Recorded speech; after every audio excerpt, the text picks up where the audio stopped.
Russia Ukraine మధ్య యుద్ధం మరింత భీకర స్థాయికి చేరుతోంది. రష్యాపై ఉక్రెయిన్ అతిపెద్ద డ్రోన్ అటాక్ చేసింది. యుద్ధం ప్రారంభమైనప్పటి నుంచి మాస్కోపై ఇదే అతిపెద్ద దాడి అంటూ చెబుతున్నారు. ఈ దాడుల్లో 13 మంది ప్రాణాలు కోల్పోతే 75 మందికి తీవ్ర గాయాలయ్యాయి. మరొక 21 మందికి చాలా సీరియస్గా ఉన్నట్టుగా తెలుస్తోంది కండిషన్. మృతుల్లో రష్యన్స్తో పాటుగా పలువురు విదేశీయులు కూడా ఉన్నారు.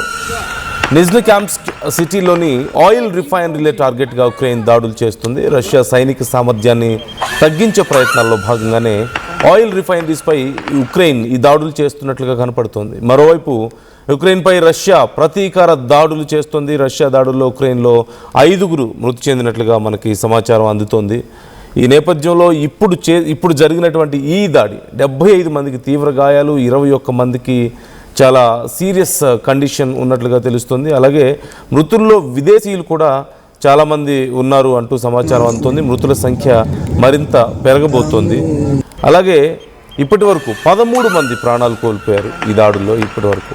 సో ఇదే అతిపెద్ద దాడి అంటూ మనకి సమాచారం అందుతుంది. ఫ్రమ్ ఆల్మోస్ట్ 2022 నుండి ఇప్పటి వరకు జరిగినటువంటి దాడుల్లో ఇదే అత్యంత నష్టాన్ని మిగిల్చినటువంటి దాడి, ఇదే అత్యంత భయంకరమైనటువంటి ప్రమాదకరమైనటువంటి దాడి అంటూ కూడా తెలుస్తుంది. రష్యా ఇప్పుడు ప్రతి దాడులకు సిద్ధమవుతుంది, భయంకరమైన దాడులు చేయడానికి సిద్ధమవుతున్నట్లుగా మనకి సమాచారం అందుతోంది. 456 ఉక్రేనియన్ డ్రోన్స్ని కూల్చేసామంటూ రష్యా రక్షణ మంత్రిత్వ శాఖ చెబుతోంది. నిజ్నీ క్యాంప్స్ నగరంలో చమురు శుద్ధి కేంద్రం సహా పలు ప్రాంతాలను లక్ష్యంగా చేసుకున్నట్లుగా ఇప్పటికే కీవ్ ఒక ప్రకటన కూడా చేసింది. రష్యా సైనిక సామర్థ్యాన్ని తగ్గించడంలో భాగంగా ఈ ప్రయత్నాలు, ఇలాంటి భీకర దాడులు చేస్తున్నారు. అయితే రష్యా కూడా ఉక్రెయిన్ మీద అంతే స్థాయిలో తిరిగి అటాక్స్ చేయడానికి ప్రయత్నించింది. దాడుల్లో 5 ప్రాణాలు కోల్పోయారు. అలాగే కొన్ని నివాసాలు కూడా ధ్వంసం అయ్యాయంటూ కీవ్ దీనికి సంబంధించి కన్ఫర్మ్ చేసింది. ఇప్పటి వరకు ఈ ఒక్కరోజు దేశంలో చాలా ప్రాంతాల మీద 126 డ్రోన్లని ఉక్రెయిన్ వైమానిక దళం కూల్చేసే ప్రయత్నం చేసినట్లుగా తెలుస్తుంది. రష్యా ప్రయోగించిన వాటిలో ఆల్మోస్ట్ ఎక్కువ వాటిని కూల్చేసాం, బట్ కొన్ని మాత్రం ఇంటర్సెప్ట్ అయ్యాయి, కొన్ని మాత్రం టార్గెట్ని రీచ్ అయ్యాయంటూ తెలుస్తుంది. ఇప్పుడు మరిన్ని ప్రతిదాడులకు రష్యా కూడా సిద్ధమవుతున్నటువంటి సందర్భం కనిపిస్తుంది. And we can see the change of strategy. ఈ మధ్య గత 2 నెలల నుంచి ముఖ్యంగా ఉక్రెయిన్ యొక్క స్ట్రాటజీ చేంజ్ అయింది. రష్యాకి సంబంధించిన ఆయిల్ స్టోర్స్ మీద మేజర్గా అటాక్స్ చేసే ప్రయత్నం ఇక్కడ మనకు కనిపిస్తుంది. And especially in last 1 month ఈ దాడుల తీవ్రత మరింత పెరిగింది. Oil refineries and logistic centres, అలాగే సైనిక సరఫరా వ్యవస్థలు టార్గెట్గా ఇక్కడ కనిపిస్తున్నాయి. ప్రధానంగా జూలైలో, అది కూడా జూలై మిడ్ టైం నుంచి, ఆల్మోస్ట్ జూలై 15th తర్వాత నుంచి దాడుల స్ట్రాటజీని ఇంకా ఎక్కువగా చేంజ్ చేసింది. ఇరాన్ యుఎస్ వార్ తర్వాత ప్రపంచానికే కొన్ని కొత్త పాఠాలు నేర్పింది ఈ యుద్ధం. డ్రోన్ సామర్థ్యం ఎంత ఇంపార్టెంట్. పెద్ద మిజైల్స్ ఉంటే సరిపోదు, భారీ ఆయుధాలు ఉంటే సరిపోదు. కొన్నిసార్లు చిన్న ఆయుధాలు కూడా పెద్ద నష్టాన్ని చేకూర్చుతాయి. అసిమెట్రిక్ వార్ఫేర్ అనే ఒక వ్యవస్థని, ఒక కొత్త పద్ధతిని మరింత సమర్థవంతమైనటువంటి విధంలో ఇప్పుడు ఇరాన్ యుఎస్ వార్ వరల్డ్కి నేర్పింది. ఈ నేపథ్యంలోనే అంతకుముందు రష్యా మీద ఎన్నో దాడులు చేసింది ఉక్రెయిన్, కానీ అంత స్థాయిలో నష్టాన్ని చేయలేకపోయింది. బట్ ఎప్పుడైతే రీసెంట్ డ్రోన్ వ్యవస్థని మరింత బలోపేతంగా ఉపయోగించడం అండ్ ఉపయోగించే విధానం కూడా మేజర్గా వాళ్ళకి సంబంధించిన, రష్యాకి సంబంధించినటువంటి ఈ ఆయిల్ స్టోర్స్ మీద, రిఫైనరీస్ మీద అటాక్స్ చేయడం మొదలుపెట్టారో రష్యా మరింత బలహీనపడడం అండ్ విలవిల్లాడిపోవడం ఇక్కడ కనిపించింది ఉక్రెయిన్కి. And they started doing more and more attacks like this. So మనం చూడొచ్చు రష్యా జూలై మిడ్ టైం నుంచి లైక్ అరౌండ్ 16th 17th నుంచి ఈ దాడుల తీవ్రత మరింత కనిపిస్తుంది. లైక్ టాంబావ్ ప్రాంతంలో కోర్ట్వాస్క్ అనేటువంటి ఈ వైల్డ్ బెర్రీస్ గిడ్డంగి మీద డ్రోన్ దాడి చేసింది. 7 మరణించారు, అందులో 25 మంది గాయపడ్డారు. అలాగే మాస్కో సమీపంలో ఎలక్ట్రోస్టల్లో మరొక వైల్డ్ బెర్రీస్ గిడ్డంగి మీద కూడా ఇలాగే దాడి చేశారు. అక్కడ 24 మంది గాయపడ్డారు. నాగిన్స్లో ఆయిల్ డిపో కూడా ఈ అగ్ని ప్రమాదానికి గురైంది ఇలాంటి దాడుల్లోనే.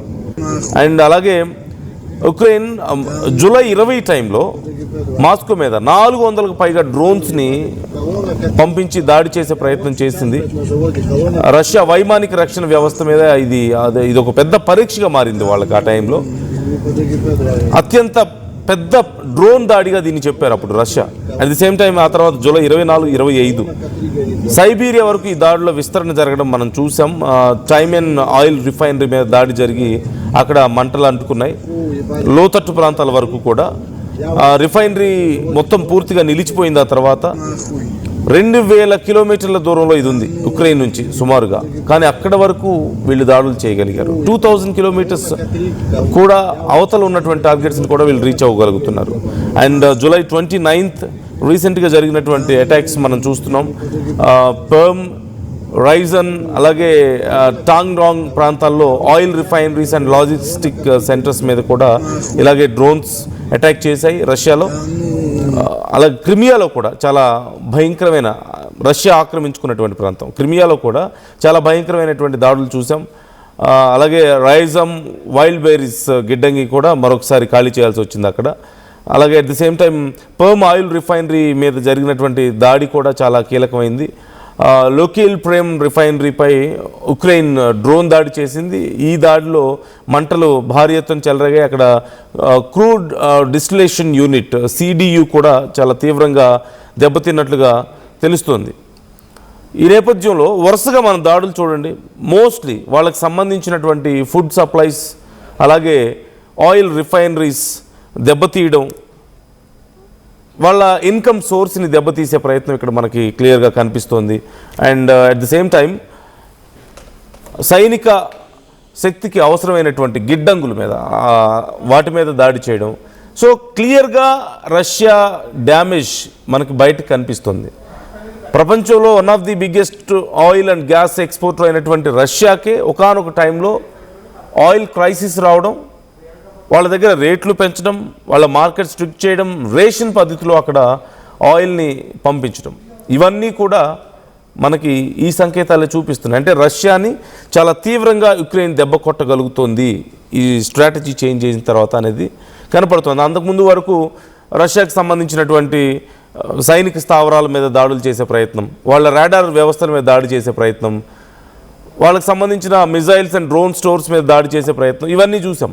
బట్ అవన్నీ అంత సక్సెస్ అవ్వలేదు కంపారిటివ్లీ. అండ్ ఒకసారి మీరు చూడండి, అదిగో ఒక ట్యాంకర్ని, ఆయిల్ ట్యాంకర్ ఒక డ్రోన్ సాయంతో రోడ్డు మీద వెళ్తూ ఉన్న ట్యాంకర్ ఒక్కసారిగా పేలిపోయింది. ఒక చిన్న డ్రోన్, హార్డ్లీ ఒక 5-6 లక్షల రూపాయలు విలువ చేసేటువంటి డ్రోన్తో అంత పెద్ద ఆయిల్ ట్యాంకర్ని పేల్చి పడేశారు. ఇలాంటి దాడులు ఎన్నో చూస్తున్నాం మనం.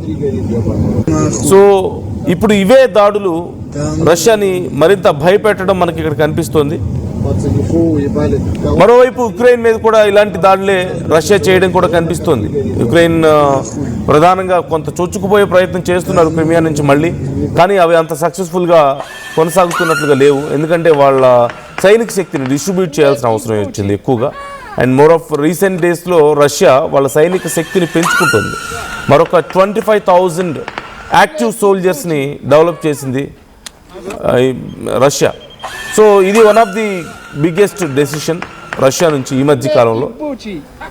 ఇప్పుడు వరల్డ్లో చైనా తర్వాత యాక్టివ్ సోల్జర్స్ ఎక్కువగా ఉన్న దేశం ఏది అంటే రష్యా. ఒకప్పుడు ఇండియా కూడా ఉండేది, ఈ స్థానంలో ఇండియా ఉండేది 2వ స్థానంలో. ఇప్పుడు రష్యా ఆ స్థానానికి చేరింది.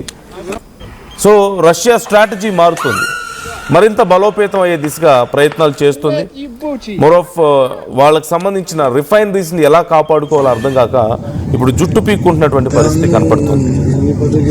మరి ఇన్ని రోజులుగా చర్చలు, శాంతి ఒప్పందాలని చెప్పిన ట్రంప్ కనీసం పట్టించుకునే పరిస్థితి లేదు.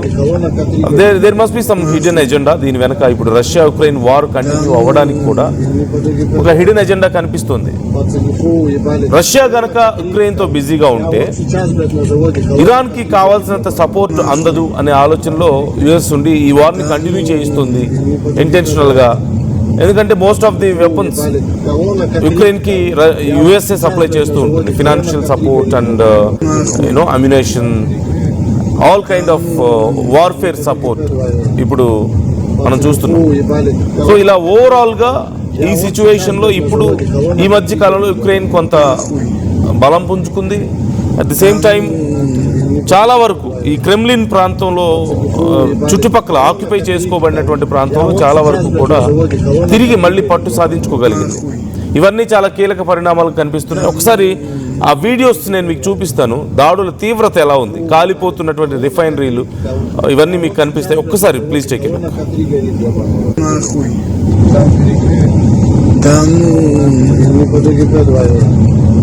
Пацаны, фу, ебали, колонна К3, я вот сейчас, блядь, на заводе, колонна К3 горит, ебаный. Нахуй.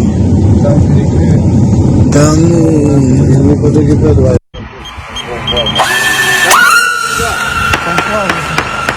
Интернет ебучий.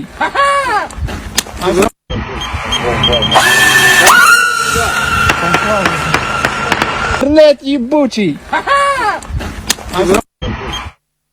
ఏం కొన్నావురా? అమ్మకి 10, అత్తమ్మకి 6, అమ్మమ్మకి 4 కేజీలు చీరలు మావా. అబ్బో ఇక్కడ కేజీ చీరలు కొంటే అర కేజీ చీరలు ఫ్రీ అంట. Churidar, men's wear, kids wear 1+1, 2+1 మస్తు ఆఫర్లు ఉన్నాయి. మరి ఇంకా మాంగళ్య ఆషాఢం కేజీ సేల్ అంటే తెలుసు కదా. మాంగళ్య షాపింగ్ మాల్ కేజీల్లో సేల్, టన్నుల్లో ఆనందం.